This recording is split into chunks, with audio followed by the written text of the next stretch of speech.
Good afternoon, everyone. Kevin McGann. I'm the president and CEO of Accelus. We are a spinal implant company with differentiated technology.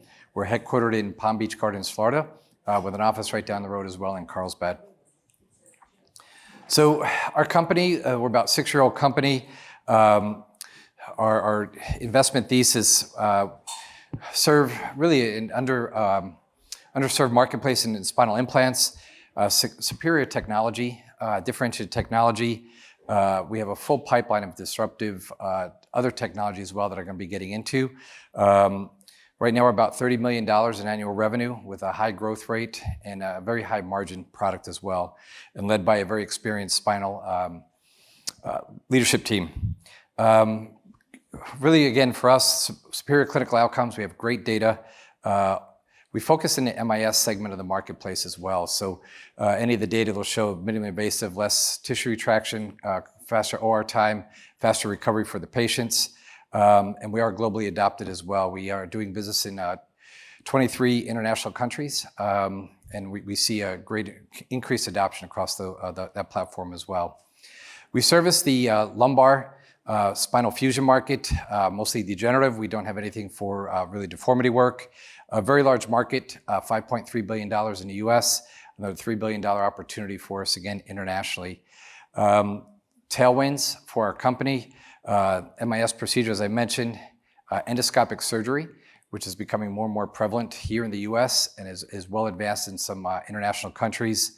Expandable cages, which is a very hot technology. Globus, for example, built their company initially on a first expandable called RISE.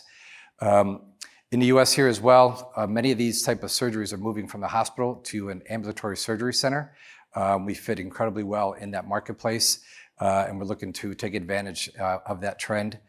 All navigated capability, robotic capability. Our technology is our primary product is called FlareHawk. It's a biplanar expandable implant, a titanium shim, a titanium shell with a peak shell with a titanium shim driven into it. Once it's past all the neural structures, it goes in a very small profile and then expands both in width and height, as well as lordotic angle. The biggest difference with ours is that width expansion and height expansion. Majority of the other expandables on the market are height only, and with the load bearing of the spine, you're putting a lot of stress and pressure on that adjacent levels. Again, with the wide footprint, you're getting more support and stability, and an open architecture, which allows for between 10 and 12 cc's of biologics or bone backfill.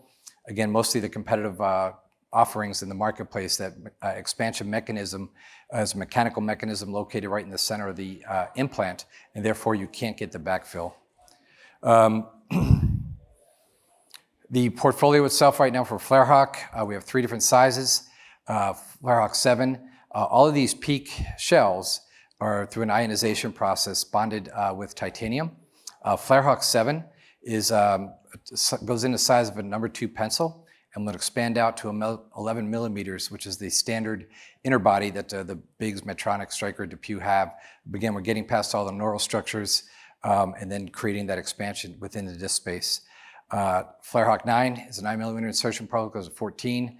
FlareHawk 11 is 11 millimeter insertion profile going out to 17, which again is the largest posterior implant that you're going to find on the marketplace. And we have surgeons down in Texas actually putting bilateral 11s in and getting a 34 millimeter footprint, which is equivalent to an anterior approach implant. Again, much more support and stability. Very unique about our implant as well. We've trademarked adaptive geometry. There's a little bit of play between that peak shell and a titanium shim. And what that allows, again, as load bearing becomes on the spine, you'll see the implant conform to the end plates. So again, based in science, we're getting much more surface contact area from the bone to the implant. You can see the tantalum markers there at the nose. You can see that they're not perfectly parallel. They're misaligned. So in essence, we're getting a customized implant per patient. We also have a full line of pedicle screws, posterior fixation. We just launched our modular screws in January, which has had a great uptick so far. We have cortical, open, MIS screws, so a full line of posterior fixation as well. A totally separate portfolio of biplanar expandable implants is one we have branded Toro.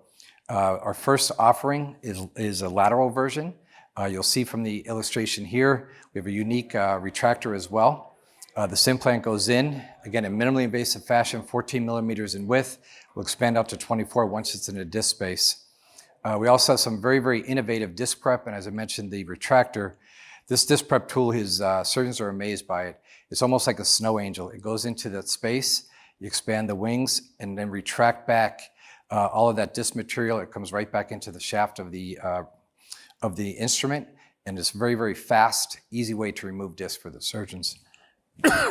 Again, the implant follows the same thesis as our FlareHawk. It goes in very small. You get width first, so you provide for a larger footprint, and then the height. And then the height and lordotic angle with the Toro brand is controlled by the surgeon.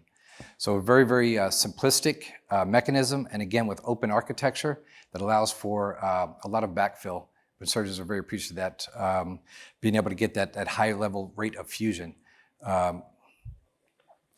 This also, we have in the platform as well an anterior approach, an ALIF version, and a hyperlordotic posterior version. The ALIF and the posterior version will be actually kicking off the design work here beginning of Q2. We expect to be able to launch these mid-year next year, probably Q3 of next year we'll be launching these.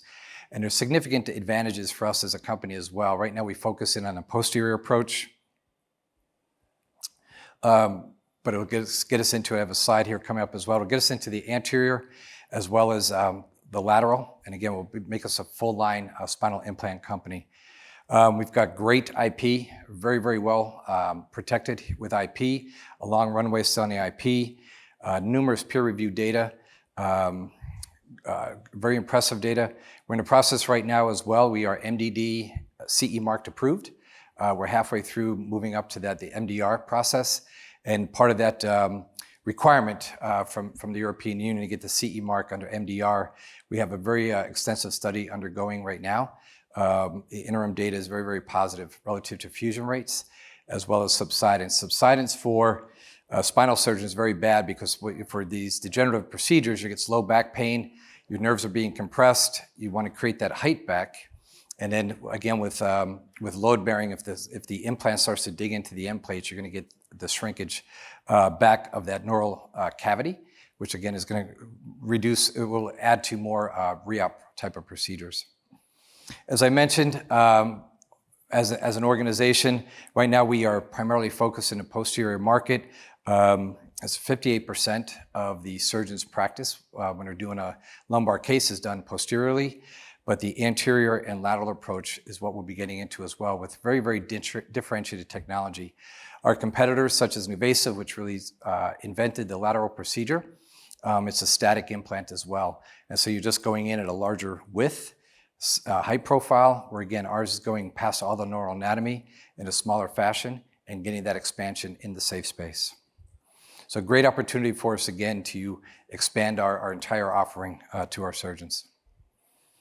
Additional opportunities for us as well are cervical, SI fixation, as I mentioned, the ALIF, lateral, and I'm going to touch on the endoscopic market as well. It's a rapidly growing marketplace here in the US. Again, with our FlareHawk 7, having that ability to go down through a very small cannula with the use of an endoscope is very unique in the industry as well. And so we're really taking advantage of that opportunity. The endoscopic market, as I mentioned, is growing rapidly in the US. Procedures are being moved also out to the ambulatory surgery center, as I mentioned. And we play incredibly well in the fusion segment of endoscopic surgery.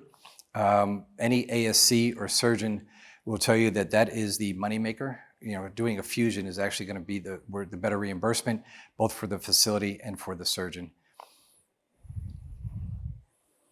As I mentioned earlier as well, from the ambulatory surgery center market, the data shows and the trends are that there's more and more of these procedures being moved to outpatient ambulatory surgery centers. There's minimal stay or no stay at all in a hospital. We have some surgeons, one out in Vail, Colorado, for example, are doing awake fusions. So the patient is anesthetized but still conscious, and the patient's walking out of the hospital in 3 or 4 hours. Again, just speaking to the uniqueness of our implant, the minimally invasive nature of the implant, and then great clinical data and post-op outcomes. Our leadership team is very experienced in the spinal industry. Medtronic Stryker, our chairman of the board, is Alex Lukianoff. Alex was the original CEO of Nuvasive and bought that up to $1 billion organization, based down here in San Diego, recently acquired by Globus, which closed at the end of last year. So kind of in summary, we are the leader in expandable implants,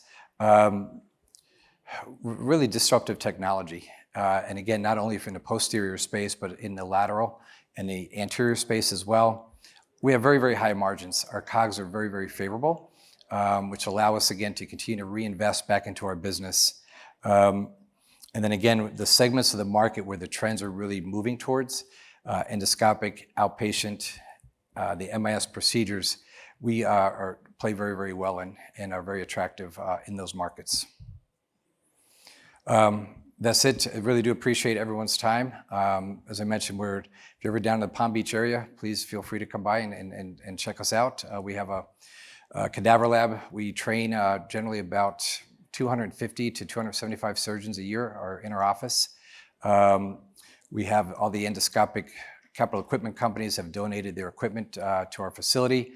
And so whether it's TriMax, Eloquence, Maxmore, and now Arthrex, the big sports medicine company is moving into spine for the first time in the endoscopic ASC setting. And so we're very pleased with that as well, because their ability to train and market is the best in the industry. And we compete very, very well in that space. So thank you all.